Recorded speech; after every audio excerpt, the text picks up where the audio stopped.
যোগীঘোপাৰ মালেগড় তিনিকুণীয়াত ব্ৰহ্মপুত্ৰৰ প্ৰবল খহনীয়া ইতিমধ্যে ব্ৰহ্মপুত্ৰ মানাহ আৰু বেকিনৈত বিলীন হৈছে ৫ শতাধিক পৰিয়ালৰ ঘৰবাৰী নৈৰ বুকুত সম্পূৰ্ণৰূপে জাহ গৈছে এখন গাঁও খহনীয়া প্ৰতিৰোধৰ নামত নিম্নমানৰ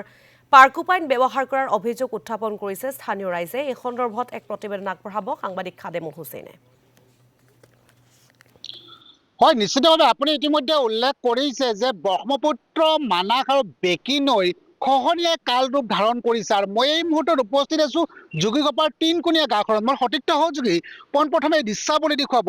ক'ব লাগিব নদীৰ বুকুত তিনিখন নদীৰ বুকুত বিশেষকৈ ক'ব লাগিব ব্ৰহ্মপুত্ৰ মানাহ আৰু বেকিনৈ কিদৰে খহনীয়াই কাল ৰূপ ধাৰণ কৰিছে এই দৃশ্য দেখিলে সহজে অনুমান কৰিব পাৰি বিশেষকৈ ক'ব লাগিব ভয়াৱহ ৰূপত এই মুহূৰ্তত ইয়াত খহনীয়া অব্যাহত আছিল ইয়াত এখন গাঁও আছিল আৰু গাঁওখন ইতিমধ্যে কিন্তু এই তিনিখন নৈ যি খহনীয়া এই খহনীয়াত বিলীন হৈ গ'ল বিশেষকৈ ক'ব লাগিব পূৰ্বতে এই স্থানৰ পৰা নাতি দূৰত্বৰে আহিছিল মুখ্যমন্ত্ৰী ডক্টৰ হিমন্ত বিশ্ব শৰ্মা সেই সময়ত পীযুষ হাজৰিকাকে ধৰি ৰঞ্জিত কুমাৰ দাস ইত্যাদি প্ৰতিগৰাকী মন্ত্ৰী আহি ইয়াত উপস্থিত হৈছিল কিন্তু তাৰ পিছত খহনীয়া ৰোধ কৰাৰ কাৰণে কিন্তু কোনো ধৰণৰ ব্যৱস্থা গ্ৰহণ নকৰিল বিজেপি নেতৃত্বাধীন চৰকাৰখনে আৰু মোৰ সতীৰ্থ সহযোগে এই দৃশ্যাৱলী দেখুওৱাৰ লগে লগে মই আপোনাৰ পৰা জানিব বিচাৰিছো খহনীয়াৰ কালৰূপ কি ক'ব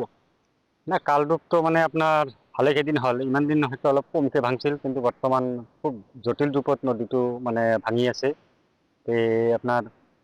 এই সন্মুখত এই 200 মিটাৰৰ আগৰ পৰা এনেকৈ ভাঙি আছে এইখিনি জেগা হয়তো এসপ্তাহমান আগত দেখা পাইছোঁ বহু দূৰ আছিল কিন্তু ভাঙি ভাঙি ভাঙি ভাঙি ইফালে কেইটামান ঘৰ আছিল দোকান পোহৰ আছিল চব মানে নদীটো অলৰেডি লৈ গ'ল এই মানুহখিনি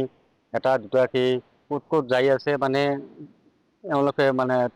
দিক নোহোৱা হৈ গৈছে গতিকে নদীটোত মানে এনেকৈ খহনীয়া হ'লে এই মানুহখিনি যাব ক'ত ইফালে মাটি বাৰীটো কাৰো নায়েই তেনেকুৱা অসঠাইত মাটি নাই খেতি মাটি যিও আছিল সেইখিনি আগতেই নদীত গৈছে যিও বা ভেটিখিনি আছিল সেই ভেটিখিনিও বৰ্তমান ভাঙি গ'ল এতিয়া এই মানুহখিনি একেবাৰে দুখৰ সীমা নোহোৱা হৈ গৈছে বিশেষকৈ ইয়াৰ পৰা নাতি দূৰত অৰ্থাৎ 5 কিলোমিটাৰ দূৰত্বতে মুখ্যমন্ত্ৰী আহিছিল তাৰ পিছতো কিন্তু ইয়াৰ কোনো ধৰণৰ সমাধান নলিল কি ক'ব না মুখ্যমন্ত্ৰীটো খালি মানে ভেগ ভাওনা খালি দেখা পোৱা হৈছিল তেওঁৰ এতিয়া এটা ৰাজ্যৰ মুখ্যমন্ত্ৰী তেওঁ পাৰিলে কি কৰিব নোৱাৰি তেওঁ আহি মাত্ৰ নাম মাত্ৰ খালি আহি দেখি গ'ল মুখ্যমন্ত্ৰী আহিল উপায়ুক্ত আহিল আপোনাৰ পীযুষ হাজৰিকা আহিল তাৰপিছত ৰঞ্জিত দাস আহিল কেইবাবাৰো আহি দেখাৰ পিছতো মানে জাষ্ট মানে আমি দেখা পালোঁ কেইটামান মানে পাৰ্কোপাইন মানে ফেলাই থৈ সেই যে গেল এই পাৰ্কোপাইন ফেলাৰ পিছত আৰু মানে ভাঙনিটো বেছিকৈ হৈ আছে ইয়াৰ ফলত মানে ৰাইজৰ কোনো উপকাৰ হোৱা নাই অলপ উপকাৰ হৈছিল ৰাইজে নিজাববীয়াকৈ যেতিয়া বাঁহৰ অলপ মানে